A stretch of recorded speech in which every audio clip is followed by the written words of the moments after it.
So hello लोगोफोर सिगां सिनथारावनो सोरगोआव थानाय आफा इसोरखौ बे समाव हाजासे हामबाय होनबावबाय आरो बेजों लोगोसे नोंथांमोन बयखौबो आरोबाव आंनि बे मोजां गाज्रि YouTube चेनेलाव वेलकाम खालामनानै लाग्रोनाय जाबाय। So लोगोफोर आरोबाव नोंथांमोननिसिम दिनैनि बे दिनजों लोगोसे मोनसे गोदान भिडिअ आं दिनै लानानै फैबावलायबाय। So आसा खालामो नोंथांमोना आंनि बे भिडिअखौ जोबजासे नायलांगोन आरो नायखांनायनि उनाव माबा मोनसे बुजिनो बा सोलोंनो मोनगोन होननानै बयनिसिमबो फोरबो जिसुनि मुङै आङो मिजिंथिहरबाय। So लोगोफोर आङो दिनैनि बे दिनावहाय माने मोनसे टपिक बा मोनसे टाइटेल गोनां टपिकनि सायाव आङो नोंथांमोनजों बेखौ सावरायनो आं सानाखै। So बेखौनो नोंथांमोनजों शेयार खालामनो आङो गोसो जादों मोनसे बाइबेल सिरिनि सायावहाय। So बेनिखायनो आसा खालामो नोंथांमोना आंजों शेयार खालामफागोन होननानै बयनिसिमबो मिजिंथिहरदों। आरो बेल' नङा आरो बयबो बे गोथां इसोरनि अननायाव बयबो मोजाङैनो दं, गाहामैनो दं होननानैबो आङो आसा खालामहरदों। आरो जायफ्रा दुखु खस्थ'थ' बिदिनो खासै, दुखु खस्थ'थ' जोंनाव फैखागोन, थाखागोनानो, रावबो बुंनो हाया बा आंनाव दुखु गैया, खस्थ' गैया, समस्या गैया होननानै। So जोंनियावथ' दुखु खस्थ' समस्याया जेसेबां दिन माने जों बे संसाराव थांनानै थाबाय थागोन एसेदिन जों थाफाखागोनखा। So बेनिखायनो बेनि गेजेरावबो आसा खालामदों इसोरा बयखौबो हेफाजाब खालामगोन होननानै मिजिंथिहरदों आरोखि। So लोगोफोर अब्ला फै बे समाव दिनैनि भिडिअखौ जोङो सुरु खालामदिनि। So बे समाव आङो दहाय बुंदों जे नोंथांमोनजों मोनसे बाइबेल सिरिनि सायाव रायज्लायनो थाखाय आङो बे भिडिअखौ लानानै फैबाय। So बे समाव जोङो गिबियावनो बे बाइबेल सिरिखौ जोङो फरायनानै लाग्रोनि। So बे बाइबेलनि बाथ्राया बा बे गोथार बाइबेलनि सिरिया जोंखौ मा बुंनो नागिरदों, मा फोरोंनो नागिरदों जोङो एसे बुजिनानै लानि। आरो बेल' नङा, बाइबेलाव लिरनाय दं गोथार लिरनाया फोरोंनो उदायगौ होननानै बुंदों आरोखि। ओरैबायदि गोथार लिरनाया हां सुजाबाय होननानैबो बुंदों आरोखि।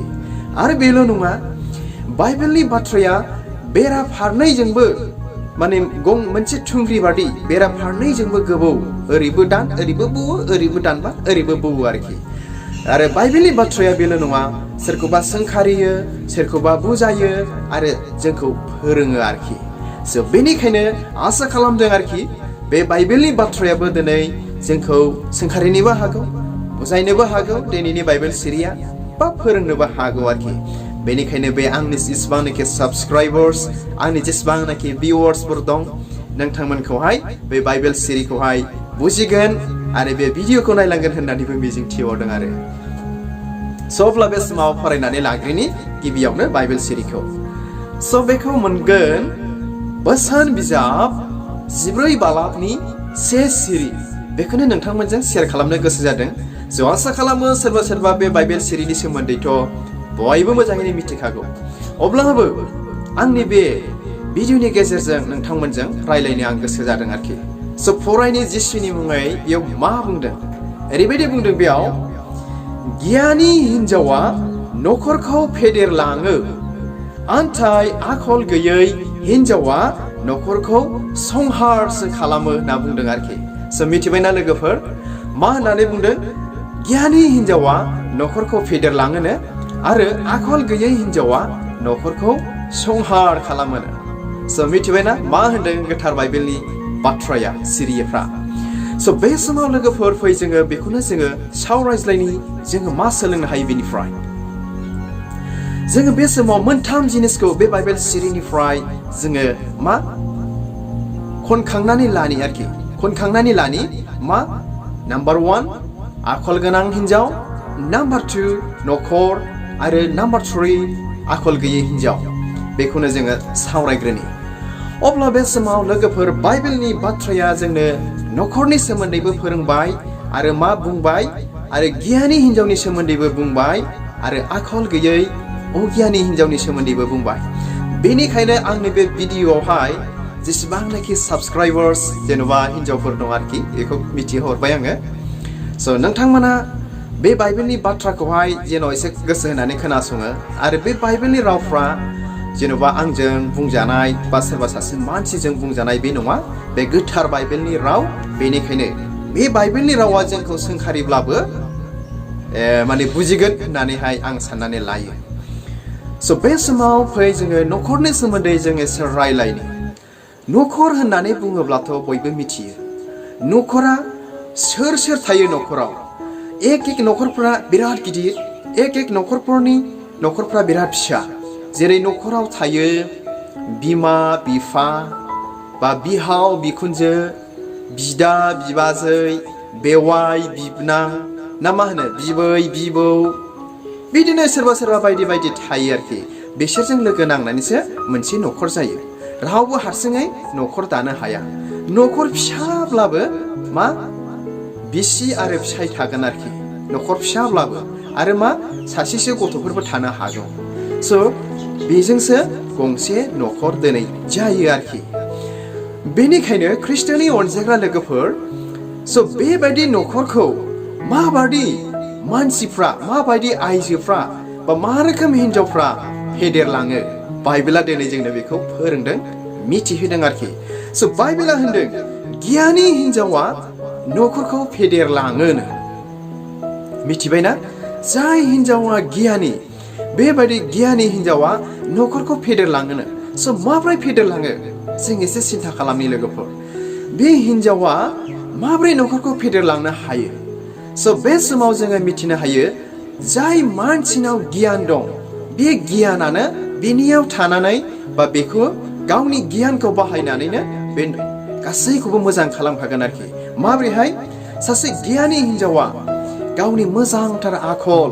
मावनाय दांनाय बेबहार सभाब चरित्रजों बियो रावनावबो बरसा खालामा लाबानो जेनेबा न'खरनि मानसिनाव बरसा खालामा लाबानो गावनो गावनि गियानजों न'खरखौ बियो फेदेरलांखागोन आरोखि बा हास्थायबाय थागोन नाजाबाय थागोन फेदेरलांनो माब्रै मोजांथार माने न'खर थांनानै थानांगौआवहाय बिहाव बिखुनजो बा बिदा बिबाजै बेवाइ गासै बयजोंबो मोजां रोखोमै गोरोबनायाव बा मोजां सुख सान्थि न'खरखौ बेफोरबायदि लाखिगोन आरो मा मावब्ला न'खरा मा खालामब्ला न'खराव उन्नति जागोन बेफोरबायदि साननानै बे गियानि हिन्जावा न'खरखौ फेदेरलाङो आरोखि आरो बेल' नङा सासे गियानि हिन्जावा इसोर गिनायावबो गावनि गथ' गथाय गावनि न'खरखौ मोजाङै दैदेनलाङो आरो फेदेरलाङो आरोखि ख्रिस्ट'नि अनजाग्रा लोगोफोर बेनिखायनो बाइबेलाव बुंबावदों गियानि हिन्जावखौ मोननाया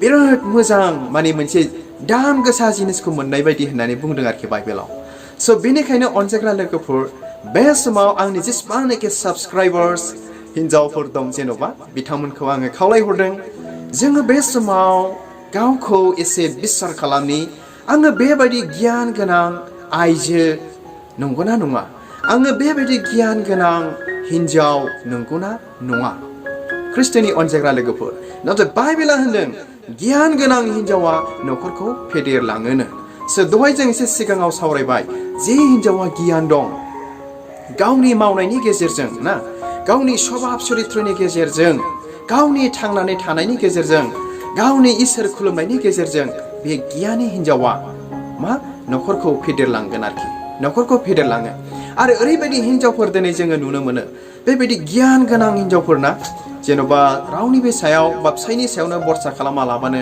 गावनि मावनाय दांनाय बायदि रोखोम थाखा फैसा खामायनायजोंनो न'खरखौ फेदेरलाङो आरो बे गियानि हिन्जावा मा बेनावहाय मा गोबांथार धन सम्पतिबो बिसोरो बुथुमनो हायो आरोखि गियाना दङ नालाय स' अब्ला बे समाव फै जोङो रायलायबावनि मा होनना बुंदों बाइबेलाव आन्थाय आखल गैयै हिन्जावफ्रा न'खरखौ संहारसो खालामोनो मिथिगौना लोगोफोर स' बेनिखायनो आङो आखल गोनाङाव दं ना आखल गैयैयाव दं जोङो बेखौ एसे बिजिरनानै नायनि माब्रै होनदों आखल गैयै हिन्जावा न'खरखौ संहारसो खालामोनो माब्रै संहार खालामो आखल गैयै हिन्जावा स' गियानानो गैखाथारखाया नालाय गावनि फिउचारनि थाखाय साननो हानायानो गैखाया नालाय मानो बियो संहार खालामफागोन गावनि न'खरखौ माब्रैनि आखल गैयै मानसिफ्रा गावनि फिउचारखौबो बिसोरो नुहुरा गावनि इयुनाव मा जालांगोन गावनि न'खरा मा जालांगोन गावनि गथ' गथाया मा जालांगोन इयुनाव मा जागोन माबोरै थांनानै थागोन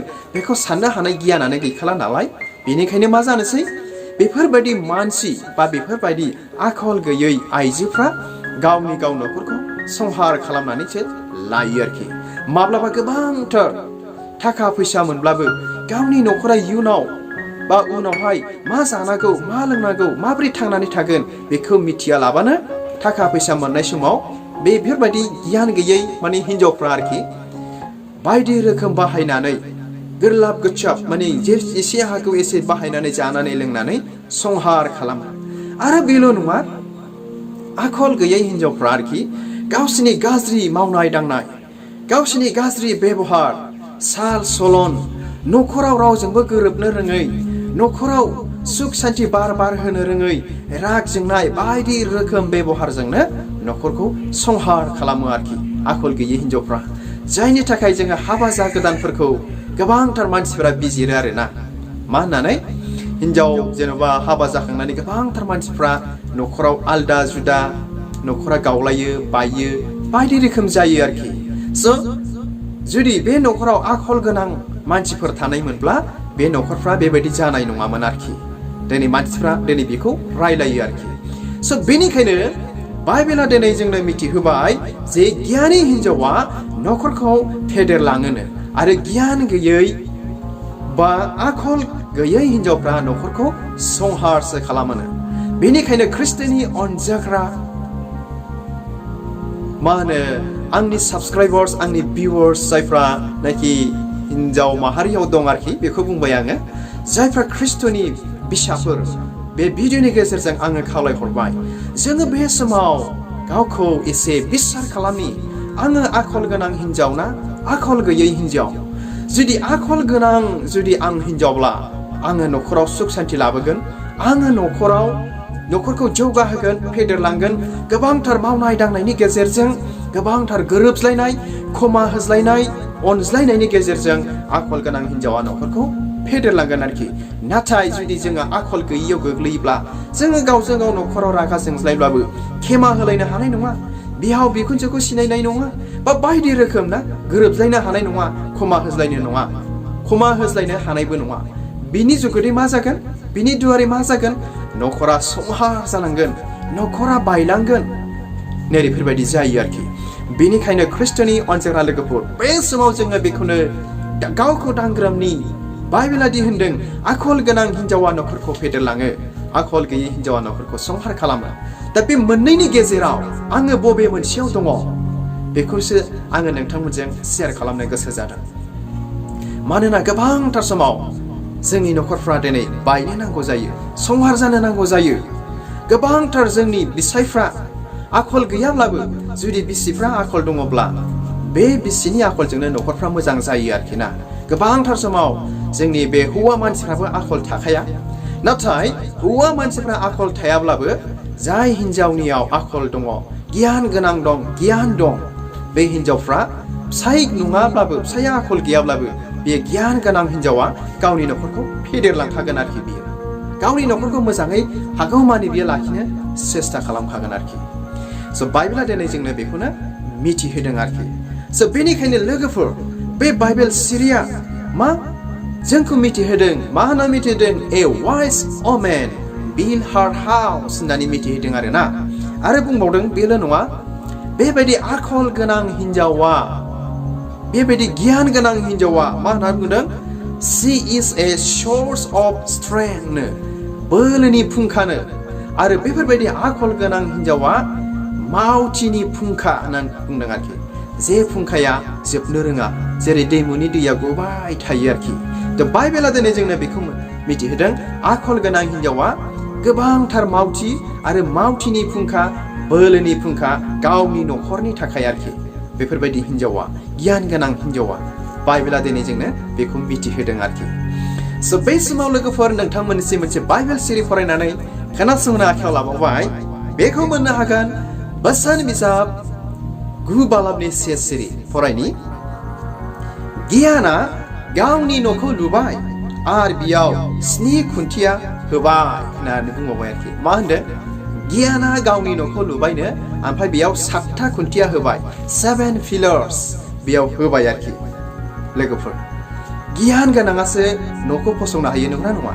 गियान गोनाङासो न'खरखौ दानो हायो बा न' लुनो हायो गियान गैयैया मा होनदों दहाय एसे सिगाङाव संहारसो खालामो स' बेनिखायनो बुंबावबाय बेवहाय बोसोन बिजाब 9 बालाबनि एसे सिरियाव गियाना गावनि न'खौ लुबाय आरो बेयाव 7 खुन्थियाफोर होबाय स' लोगोफोर माखौ 7 खुन्थिया बुंदों मिथिगौ ना माखौ 7 pillars माखौ बुंदों नोंथांमोना मा सानदों आं गुसुं खोन्थानि आंनि मिथिनायनिफ्राय जे बे जाबाय गियान गोनांनि मावनायनि सिनायथिनो बे 7था खुन्थियाया बे 7 पिलार्सआ गियान गोनां हिनजावनि मा मावनायनि सिनायथिनो लोगोफोर स' जुदि जोंनि आइजोफ्रा जोंनि हिनजावफ्रा गियान गोनां दंब्ला बियो गावनि गियानखौ लानानै न'खौ लुगोन आरो बियो 7था खुन्थिया होगोन माने गावनि गियान गोनांनि मावनायनि सिनायथिखौ बियो